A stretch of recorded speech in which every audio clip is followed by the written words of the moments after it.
I think the first thing you have to do is you have to figure out who you are and what you stand for. I think it's about asking yourself a number of questions, because branding has to be real and it has to be authentic. People think of branding as a marketing exercise. Companies have found that out, where they promise you the world and then you interact with them and you're let down.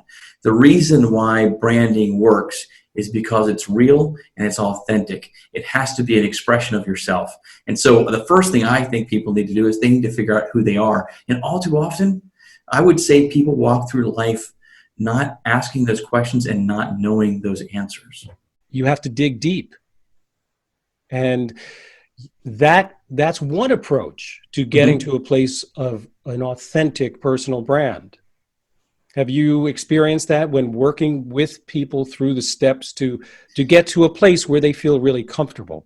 Absolutely. I think we struggle daily with who we really are versus what we think is the most acceptable form of personality, right? When you get back your own feedback and feedback from other people, it's hard not to see it, right? It's almost for some, it's a happy surprise. Others, it's a slap in the face. But either way, it's real, right? It's who you are. You said it, and you know how other people see you. I know constantly my better half has been saying this, and this, and she says I ignore her, and then Paul says something, and she's like, oh, you'll listen to Paul, but you won't listen to me. Sometimes we need to listen to those, but that we're closer to a little bit more, because they do see the real us. You're right. I think that's also a challenge for a lot of people, because we kind of have behavior patterns that we don't recognize, but the people who are closest to us do. I'll call them ruts. It's almost like, have you ever driven home and forgotten the drive? You think, how did I get here?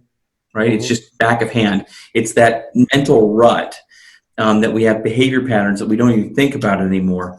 And if we want to know what those behavior patterns are, you go to people who you're close to and you say, all right, what are my reactions? What are my triggers? What are my patterns, right? But if you do that, Glenn, here's the trick. You have to be prepared, ready to hear them, listen to them, and not react. Because the moment someone starts to share them with you and you get defensive is the moment they tell you what you want to hear. One of the approaches that I use, Brad, when I'm working with my clients, because I find it's really important that they have a singular phrase that sort of runs through the things that they do, that they have an understanding.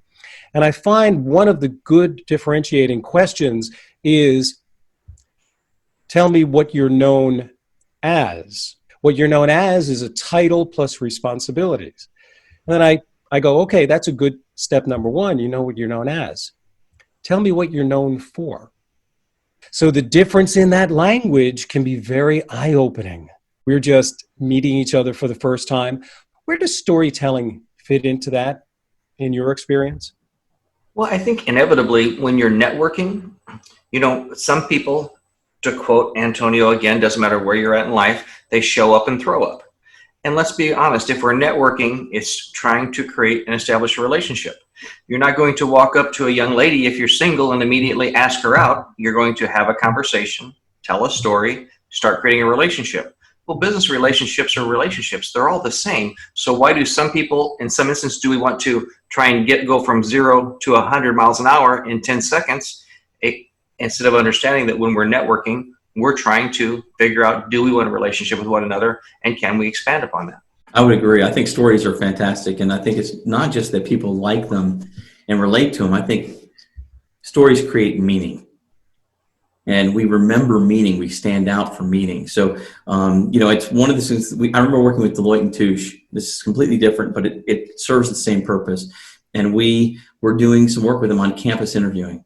And we encouraged them to move away from the standard interview where they would get done and ask, what are your strengths? And they would write down notes on the interview trying to remember who the person was. And then afterwards, they saw so many people and they go through all this paper and they couldn't remember who was who. Yes. And so we asked them to do behavioral interviewing. Tell me about a time when, right? And it was more of a screening interview on campus. We only asked a couple of questions, and they were scared to do it because they thought, is this going to work? Well, they saw less people on campus, but they remembered about them more than when they did before.